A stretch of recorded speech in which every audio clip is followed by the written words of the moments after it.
Hello everyone. Today we will study the poem To a Skylark by P.B. Shelley. Before starting the poem, I want to tell you some important points about the poem. To a Skylark is Shelley's romantic ode. It was written in June 1820 and published in the same year with Prometheus Unbound. The poem consists of 21 stanzas made up of 5 lines each. There are total 105 lines in this poem. The theme of this poem is the power of nature to transform man's life, especially through the medium of poetry. Here, I also want to tell you that this is a long poem, so we can't cover it in one video.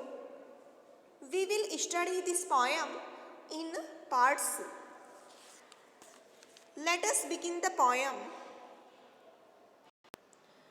Hail to thee, blithe spirit, bird thou never wert, that from heaven or near it pourest thy full heart in profound strains of unpremeditated art.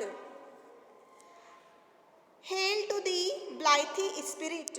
This poem begins with the speakers spotting to a skylark flying above him and addressing the skylark.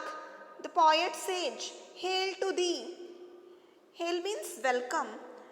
Blithe spirit. Blithe means happy or light-hearted. It means the poem welcomes the bird as an epitome of joy. He says, Bird thou never wert. It means that the skylark was never a bird because he has given the title of spirit to the bird. That from heaven or near it. He says that the skylark has come from heaven or some nearby place of it. Pourest thy full heart.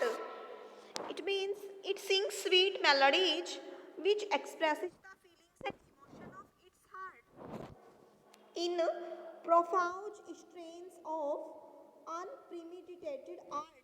Profound means in large amount. Unpremeditated means unplanned.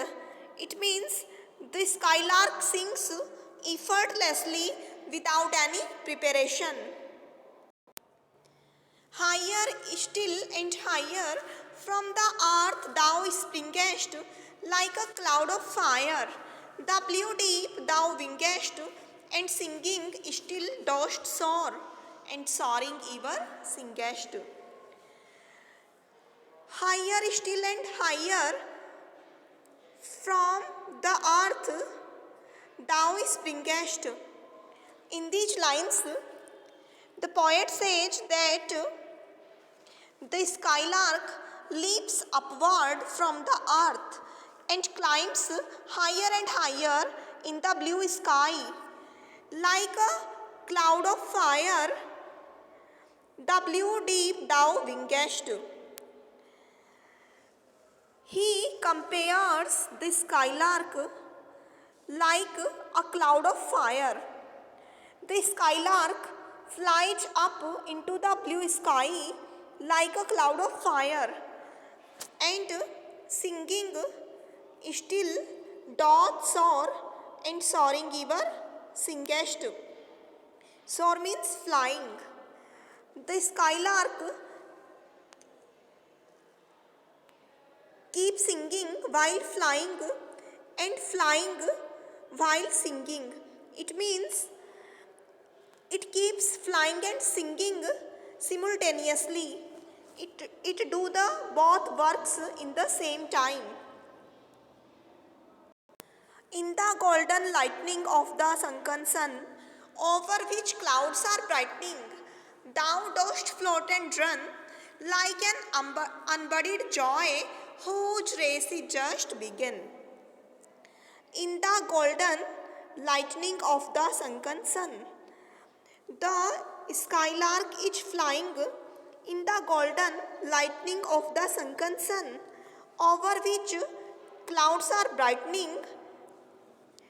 The clouds are brightening because of the golden light of the setting sun.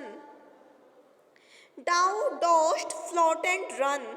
The skylark is flying and it seems that it is floating in the sky like an unburied joy whose rest is just begun. The skylark is leaving the earth and soaring upward into the sky like the soul that has shed its mortal body and is on the way to the heaven.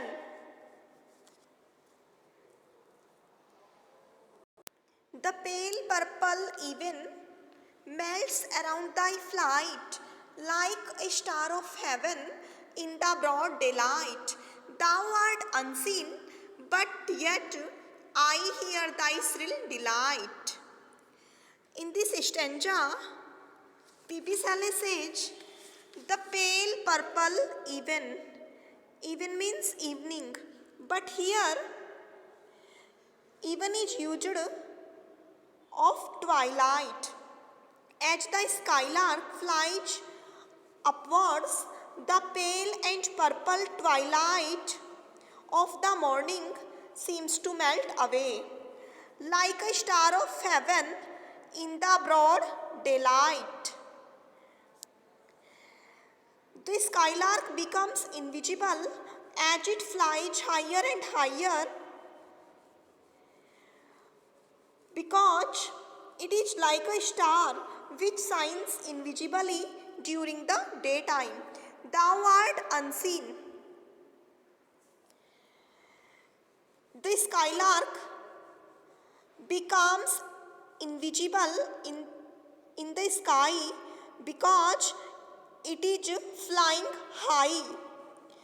But yet I hear thy shrill delight. The poet says that the skylark is not visible to him, but he can hear its loud and joyous singing.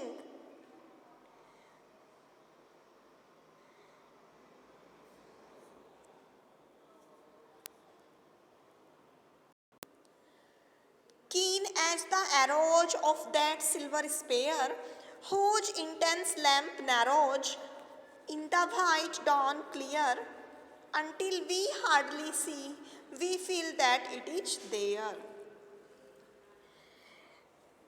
Keen as the arrows of that silver spear, the moon sheds its white light upon the earth during the night, but this bright light began to fade with the coming of the morning. In the white dawn clear, until we hardly see. In the light of the morning, the moonlight fades away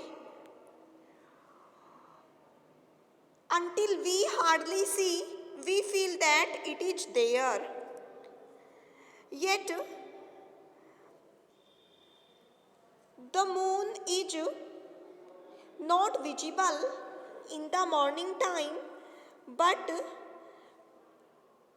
we are aware that the moon is still in the sky. In the same way, the skylark is invisible to our eyes, but listening to its music, we are aware of its presence in the sky.